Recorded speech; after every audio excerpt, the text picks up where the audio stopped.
wake up every morning when the clock strikes 8.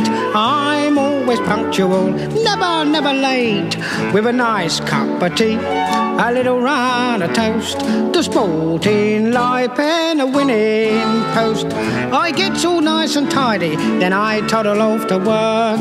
I do the best I can. Still I'm only doing what a bloke should do, 'cause I'm only a working man. Still I'm only doing what a bloke should do, 'cause I'm only a working man.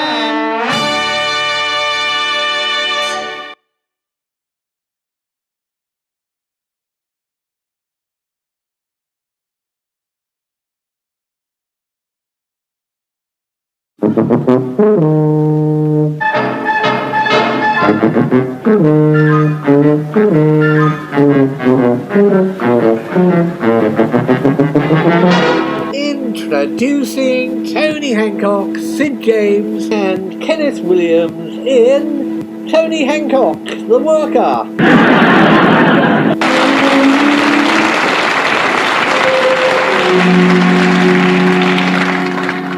That last job you got me, Sid, was a complete waste of time. Are you doubting my professional competence, Hancock? That's an insult. I'm a professional theatrical agent. It was a nature film. Don't you like nature? You saw plenty of nature, but you didn't see any of me, Sid. I was stuck in a hide for 2 weeks. Nobody even saw my face. I'm a star, don't forget. I know you're a star, Hancock, because you keep telling me. If it's good enough for David Attenborough, it's good enough for you. When was the last time Attenborough was hidden in a field with a tarpaulin over his head? All right, well, what other career-wrecking jobs has Sid James Theatrical Agency got for me? Nothing.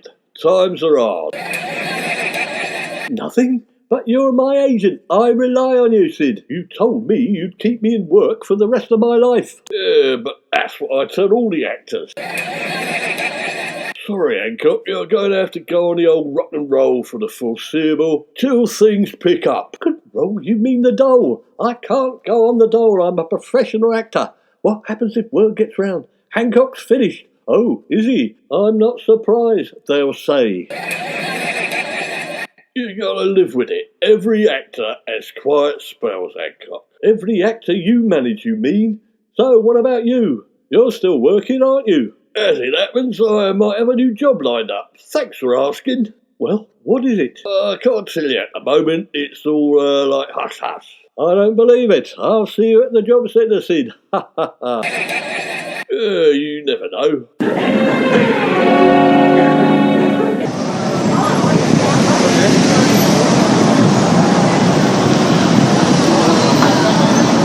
Right, here it is, Team Job Centre. I don't think anybody's watching. In we go. Shop, can I help you? What are you doing here, Sid? Mr. James, if you don't mind, Hancock. I work here. This is my new job I was telling you about. Mr. James? I thought you were my mate. Since when do I have to call you Mr.? I'm not your mate in here. I'm your enemy, Hancock. By the way, you don't need a mask on. COVID's over. I've got a mask on because I don't want anyone to recognise me. I recognise you. Only 'cause I'm 3 feet away. What do you want then, Hancock? A flaming job, of course. Why else would I be in a job centre? Anyway, you already know I haven't got a job, and it's your fault. By the way, of all the jobs you could do, this is the one you're least suited to, isn't it? I feel personally insulted. I'm a senior personnel officer. So if you don't mind, just fill this form in, Mr. Hancock. The one marked dole bludger will do. How dare you? I am not a dole bludger, Sid. What's it for? It's an official declaration that you are an unemployed person. But you know I'm an unemployed person, as you put it. You're the one who made me unemployed. I don't know you're unemployed. I know nothing about it. Not officially. I need one of those forms filled out in triplicate. Thank you very much, sir.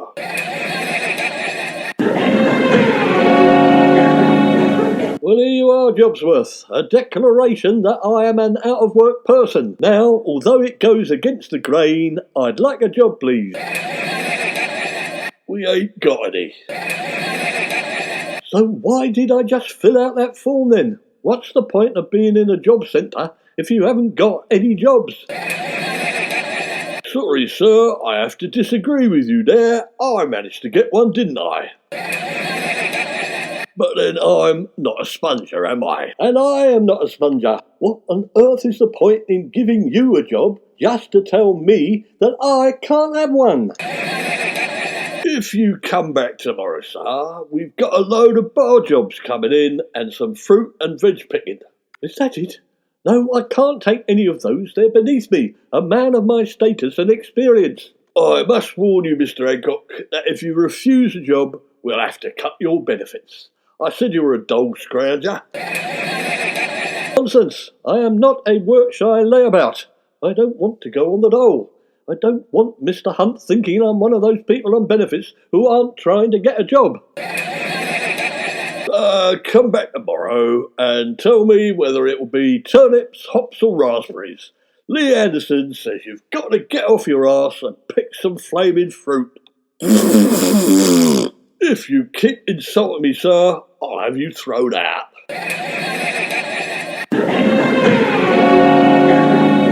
Good morning. Are you Mr. Hancock? Yes, I am. I've been sent by the Job Centre. Are you Mr. Maggot? Yes, I am, but it's pronounced Magette. If you don't mind, have you much experience of picking fruit and veg? Only in the supermarket and out of the fridge. It's a joke. Right, so that's no experience. You are taking this job seriously, aren't you, Mr. Hancock? You're not mocking me. You weren't a classroom clown at school, were you? I used to get bullied by one of those. No, I naturally tend to spot the humour in everything, sir. It's not exactly rocket science, is it, fruit and vegetable picking? Oh, that makes all the difference. I didn't know you were a rocket scientist. Well, that's different, isn't it? I've got a field of rocket spinach and lettuce that needs stripping. I'm not actually a rocket scientist. It's just a saying. It's a saying, but it's about a different sort of rocket. Well, why did you say you were? I don't know what you're on about. I've got a terrible feeling we're not going to get on, are we? My apologies, Mr. Magette. I happen to be a comedian. So, you think it's funny to lie about being a rocket scientist, do you? It's quite important to me, Rocket. I make a lot of money out of it. No, I love rockets, sir. Well, if you're a comedian, that means you're unskilled. That's why you're picking fruit, which, as it happens, is a very skilled job. I'm not unskilled. Comedy is a very skilled profession. It is not a piece of cake. Well, it's a pity it isn't a piece of fruit, then. Because you could pick it and put it in a cake, couldn't you? Yes, very good that. Very good. The next question on my list is, have you ever picked cherries? Well, not recently. Hang on, it's easy, isn't it? Using the cherry picker. Well, unfortunately, we haven't got any of those. You'll have to use your hands. However, as a child, I've spent many a happy hour on pick-your-own farms. Are you allowed to eat the fruit? No, you're not employed to eat fruit, Mr. Hancock. I can't sell it if you've eaten it. You have to pick each cherry very gently and twist it so the stalk comes away from the tree. Why? Because cherries don't grow on trees, Mr. Hancock. They're valuable. So, cherries don't grow on trees then? Where do they grow? Oh, don't be daft. Of course they grow on trees. You don't know much about fruit, do you? I'm not sure you're suitable for this job. I'm going to have to send you back to the Job Centre and get somebody else. Oh no, please don't do that, Mr. Magette. They'll think I'm work shy and a skiver. I'll get me benefits cut. Well, that's not my fault, is it? Here, I'll tell you what. You can pick hops. You won't want to eat those. Yes, hops. I'll have a go. How many hops do I have to pick? Now, let me see. A good hop picker can pick 500 an hour. 500? I was thinking more like 50. Oh dear, oh dear, oh dear. You've never picked fruit and veg, have you, Mr. Hancock? Have you ever picked hopstone? No, I can't say I have. I have drunk them. You should see Sid James, the man from the Job Centre. Drink beer, he's probably keeping you in business single-handed. I don't think so, Mr. Hancock. See those stilts over there? Put them on. Why on earth do I have to wear stilts? I suffer from vertigo. Why can't I bend over and pick them? It's because the hops grow up in the sky. They grow on poles. Don't you know nothing? Stilts? Do I have to? I've never worn them. I might fall off. Oh dear. Are you refusing the job, Mr. Hancock? No, not at all. Here, I'll try.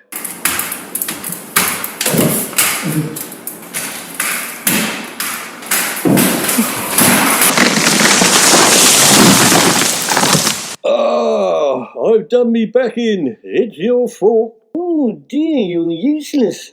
I really don't think you're suitable. I think you're just after some compo. You'll have to go back to the Job Centre, Mr. Hancock.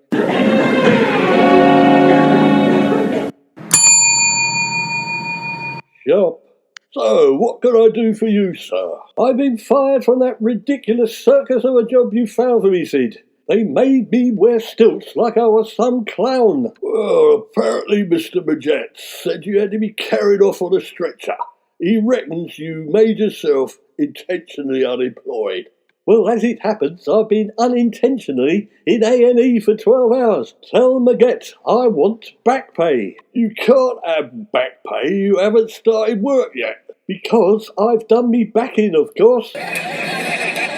It's your own fault. You're not getting any compo because according to Mr. Maget, you should have had circus skills because you're a comedian.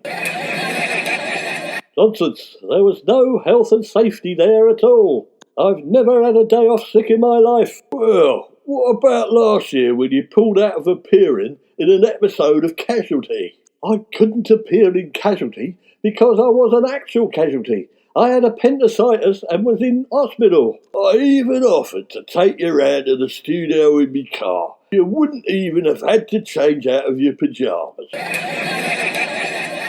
I was in stitches. I couldn't move. Now, what else have you got for me in this civil service hellhole of wokery you call the Job Centre? Well, there's one more job I've got. What about CEO of a major organisation? Well, now you're talking. That sounds like more me, Sid. Yes, I can handle that one, lounging around all day in an office, drinking cups of coffee. Secretary on me knee. Yes, well spotted. That's more like it for a man of my breeding and experience. Happy to be of service to you, sir. Here's the address. Go round tomorrow.